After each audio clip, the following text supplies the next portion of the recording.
I want to leave you all with some thoughts. It is in fact possible to do politics differently. The 7 grandfathers' guiding principles must be central in everything we do, including building transit that doesn't destroy the environment. People are literally freezing to death on the streets of Toronto. When will the government build the deeply affordable housing that Ontario desperately needs? Never forget that poverty is a policy choice. Homelessness is a policy choice, and so frankly is the ongoing marginalization of communities that experience anti-Indigeneity, anti-Black racism, Islamophobia, homophobia, transphobia, ableism. The terms systemic racism and systemic discrimination came into common parlance.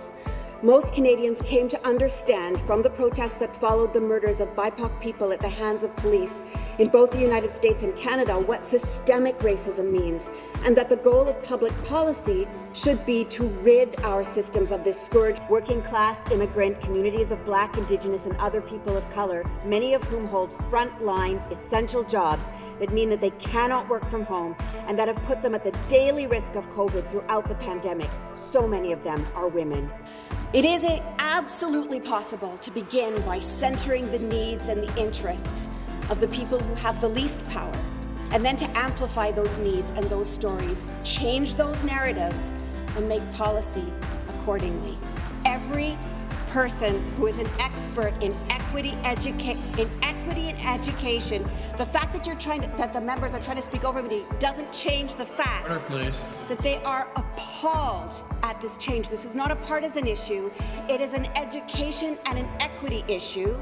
Government members really need to get out of their bubbles to actually speak to precariously housed and unhoused people before they decide what is bold and not bold.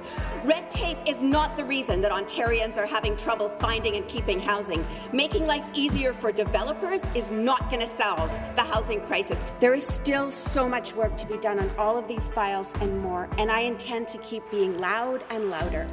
But the bigger point I want to make is that every single MPP should be working this way. Not pacifying people for whom the system doesn't work, but rather centering them and their issues. Every one of the MPPs in this legislature has folks in their ridings who experience these kinds of issues. Think about the systemic and structural issues that have brought them to that place. Work to change them from the bottom up and the inside out, and don't stop until it's done. Thank you very much. Thank you so very much. Thank you. Thank you. Thank you so much for the honor of being here.